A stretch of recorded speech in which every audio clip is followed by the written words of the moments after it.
Assalamualaikum warahmatullahi wabarakatuh. Tabi pun, selamat datang, selamat bergabung kembali rekan-rekan mahasiswa program studi pendidikan bahasa dan sastra Indonesia. Berjumpa lagi dengan saya, Heru Prasetyo di perkuliahan Teori Sastra Modern. Kawan-kawan, jika sebelumnya teman-teman telah membahas terkait dengan formalisme Rusia, kita akan melanjutkan perjalanan teori ini menuju kepada kritik baru atau New Criticism. Seperti apa materinya, bagaimana sejarahnya, dan cara mengaplikasikannya? Yuk, kita simak paparan saya berikut ini. Baiklah kawan-kawan semua, semoga dalam keadaan sehat selalu. Ya, kita materinya akan masuk ke dalam teori yang baru. Teori masih berkaitan dengan pendekatan objektif. Dan materi ini adalah materi yang berkaitan dengan kritik baru atau New Criticism. Sebuah materi yang ditawarkan atau diinisiasi oleh para sastrawan, para peneliti, ahli pikir yang berada di Amerika. Jauh ya, kemarin bermainnya di Uni Soviet, sekarang mainnya di Amerika. Nanti tetap sama. Kalau teman-teman memiliki pertanyaan, memiliki sebuah hambatan, kebingungan, silakan teman-teman bisa menyampaikan pendapat ataupun pertanyaannya di kolom komentar yang ada di Wifi Class, atau teman-teman bisa menuliskannya di bawah ya. Jangan sungkan, mau bertanya sesaat berjalan. Oke, kita mulai berkenalan dengan kritik baru atau New Criticism. Seperti yang disampaikan sebelumnya bahwa New Criticism ini adalah salah satu teori atau pendekatan yang ditawarkan oleh para ahli dari sastra kita, sastrawan dunia, yang tujuannya adalah untuk membedah, mengenal, dan menyelami makna yang terpendam, makna yang terselubung dari sebuah karya sastra. Sehingga nantinya teman-teman ketika sudah memahami teori-teori tersebut, kalian bisa menganalisis, mengkaji, mengkritisi, dan menghakimi karya sastra tersebut.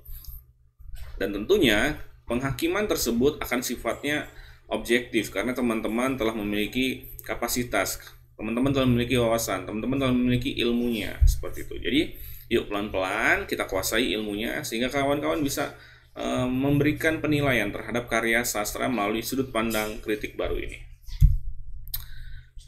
Ini yang kemarin kita pelajari, formalismenya sudah, kritik baru yang akan kita jelaskan. Tetap sama materinya, terpecah menjadi definisi, karakter utama, dan tokoh utama. Ya, ini adalah materinya, kritik baru, New Criticism. Ada yang kenal dengan wajahnya? Ini adalah wajah Ransom.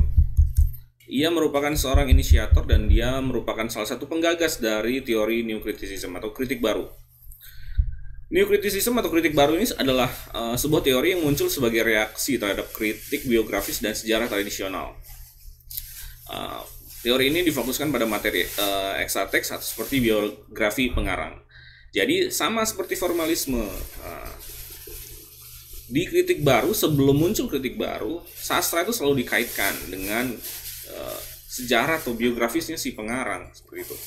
Maka kritik baru munculnya seperti apa? Ia ingin sastra itu dilihat secara utuh dan objektif, tidak perlu dikaitkan atau dihubung-hubungkan dengan hal yang lain, seperti itu. Era kemasan kritik baru itu ada pada 1920 sampai 1960. Pada paruh pertama abad ke-20, gerakan yang disebut The New Criticism ini tumbuh di kedua sisi Atlantik, yaitu di Inggris dan Amerika Serikat. Sehingga nomenklatur selengkapnya sebenarnya adalah kritik baru Anglo-Amerika, karena penggunaannya amat luas ya. Nah, definisinya adalah seperti ini. New Criticism adalah kritik sastra Amerika Serikat yang mengarahkan perhatian kepada karya sastra itu sendiri. Sama ya dengan formalisme Rusia, karena semuanya kembali kepada objektivitas penilaian pengarang atau kritikus sastra terhadap objek dari karya sastra itu sendiri. Jadi tidak perlu dikaitkan dengan pengarangnya. Nah, jadi di sini tertulis lepas dari pengaruh pengarangnya, intentional fallacy atau riwayat terjadinya serta dari pendapat pembaca, affective fallacy. Yang ketiga lah lepas dari kaum kritisi atau heresy of paraphrase. Nah, ketiga hal ini harus dilepaskan dari pandangan teman-teman New Criticism atau kritik baru. Kita bahas ya satu-satu. Apa yang dihindari oleh kritik baru? Tadi sudah dibahas di awal. Kesalahan yang disengaja, intentional fallacy. Istilah ini digunakan dalam kritik sastra abad ke-20 untuk menggambarkan masalah yang melekat dalam mencoba menilai suatu karya seni dengan mengasumsikan maksud atau tujuan seniman yang menciptakannya. Nah, ini oleh teman-teman kritik baru, ini amat sangat dihindari karena mereka seperti tadi dikatakan, mereka ingin penilaian yang objektif, rasional ya. Jadi hanya teksnya saja, tidak perlu dilekatkan dengan bentuk-bentuk yang lain. Lalu yang kedua, adanya kekeliruan afektif. Menurut para pengikut New Criticism atau kritik baru, miskonsepsi yang muncul dari menilai sebuah puisi dengan efek emosional dihasilkan pada pembacanya. Konsep kekeliruan afektif ini adalah serangan langsung terhadap kritik impresionistik yang berpendapat bahwa tanggapan pembaca terhadap sebuah puisi adalah indikasi akhir dari nilainya. Dan ini amat sangat dihindari oleh New Criticism atau penggagas New Criticism. Karakter utama dari kritik baru adalah muncul pada 20 dan 60, tahun 1920 dan 1960, dan berpengaruh dalam dunia sastra di Amerika Serikat.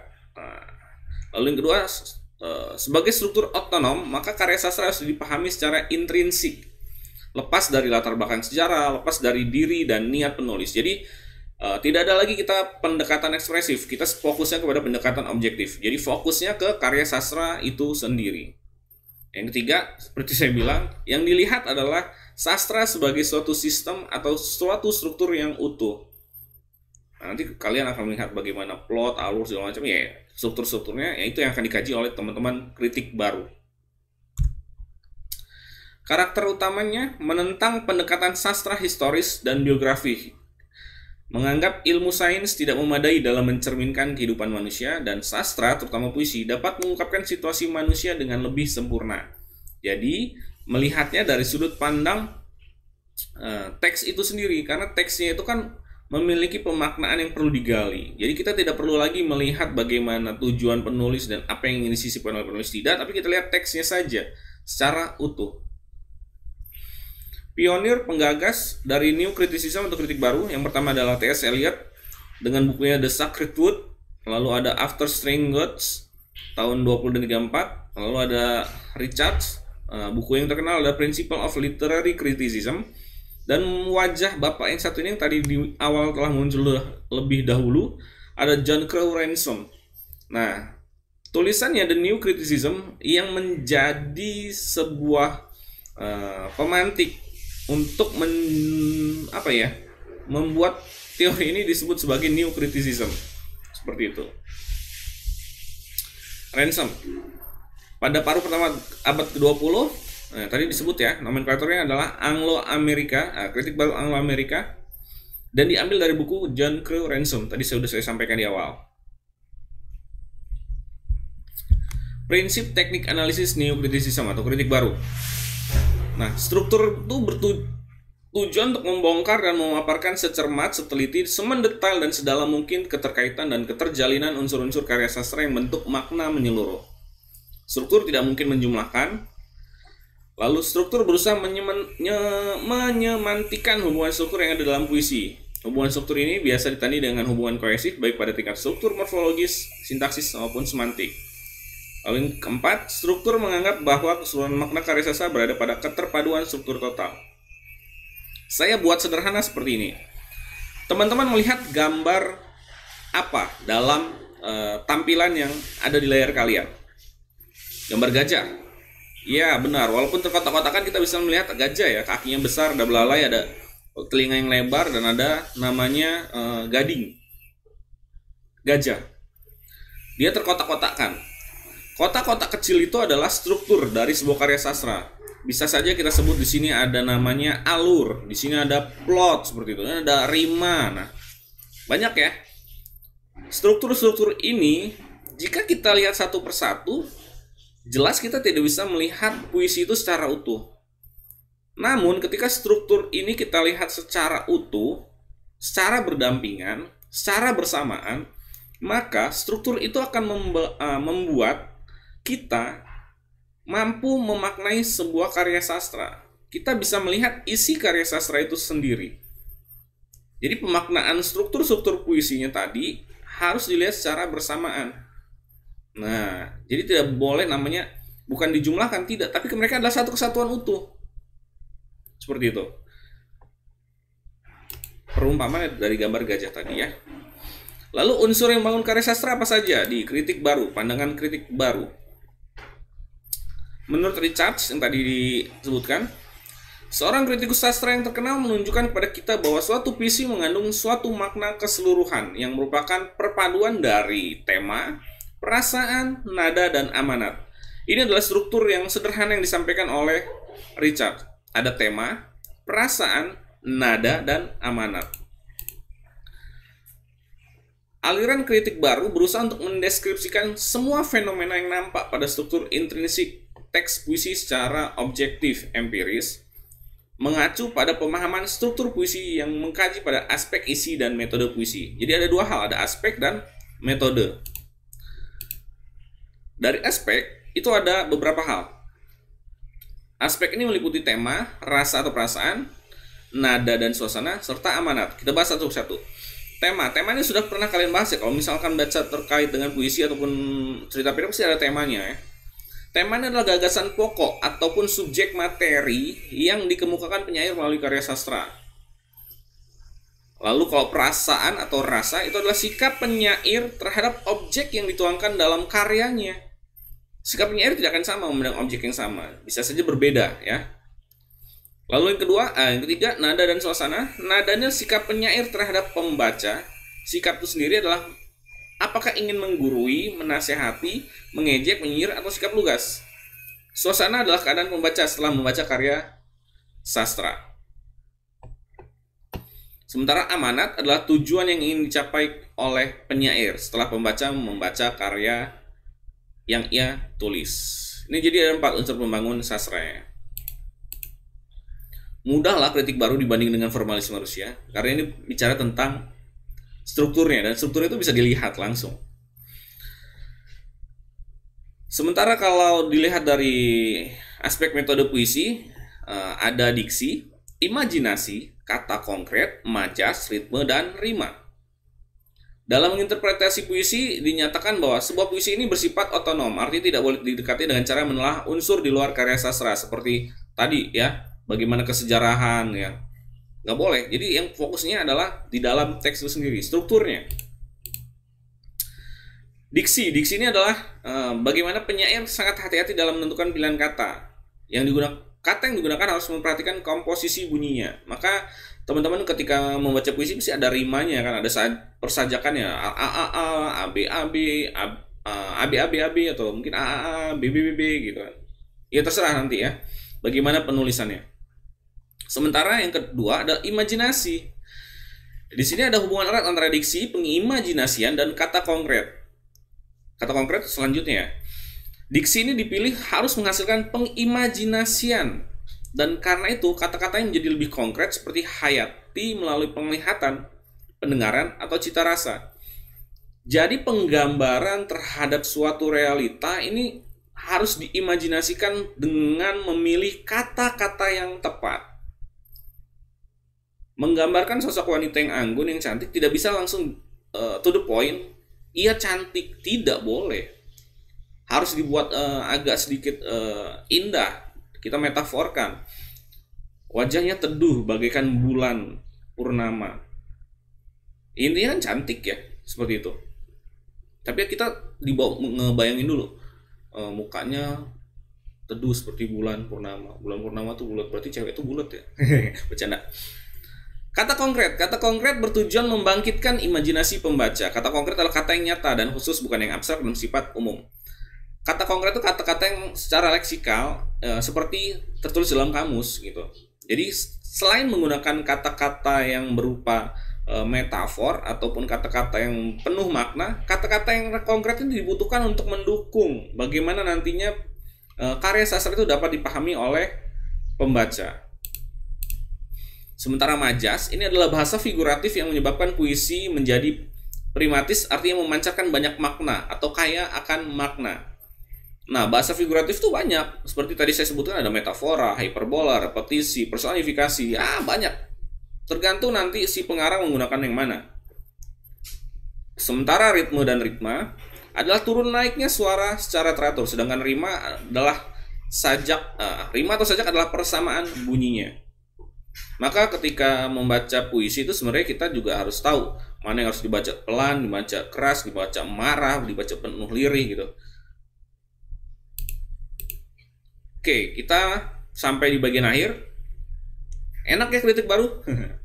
Kelebihan kritik baru itu ada beberapa hal. Menurut Theo, kelebihan dari kritik baru adalah dapat memahami karya sastra secara struktural, sehingga membebaskan peneliti dari berbagai konsep, metode, dan teknik yang sebenarnya di luar jangkauan sebagai ahli sastra. Benar kan? Kalau misalkan yang bukan kritik baru, kita harus tahu namanya psikologi, sosiologi, sejarah, filsafat, dan lain-lain. Ya, seperti kalau misalkan ekspresif kemarin, teman-teman harus memahami psikologinya, bagaimana sikap jiwa, itu kan, emosi jiwa kita. Selain itu, pendekatan strukturalnya juga merupakan kerja pendahuluan bagi setiap peneliti sastra. Bagi setiap peneliti sastra, analisis struktur ini harus dilakukan karena bagaimanapun juga merupakan tugas prioritas. Maka teman-teman ketika kemarin menggunakan psikologi sastra, tetap sebenarnya struktur itu harus diolah dulu. Tokoh penokohannya harus dikenalkan. Ketika sudah dikenalkan, baru kita mulai masuk ke dalamnya. Bagaimana nanti sikapnya, misalkan sikap mental, penokohannya, seperti itu. Dan ini adalah hal yang menjadi pondasi dalam mengkaji sebuah karya sastra. Nah, struktur. Nanti teman-teman akan dapat lebih jelas, selain kritik baru, nanti akan ada materi terkait dengan strukturalisme. Sama kajiannya. Sementara kekurangannya, poin minusnya, neokriticism atau kritik baru secara khusus dan analisis suatu karya sastra secara umum belum merupakan teori sastra. Ini bukan teori. Para ahli menyatakan bahwa ini bukan teori.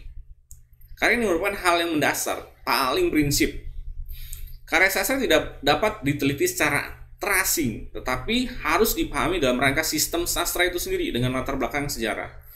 Adanya struktur yang objektif ini pada karya sastra makin disangsikan.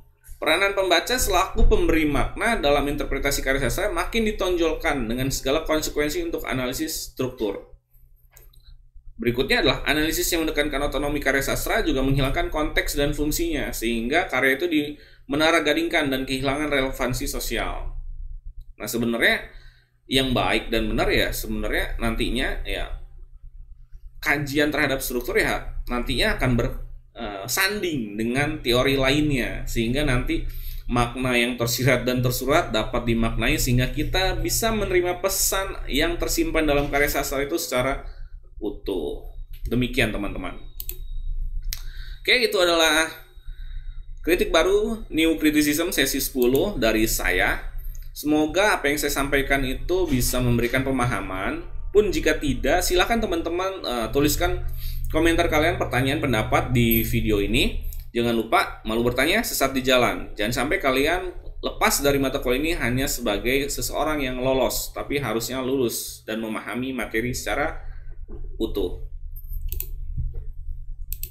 Terakhir, pesan pemerintah, pesan sponsor.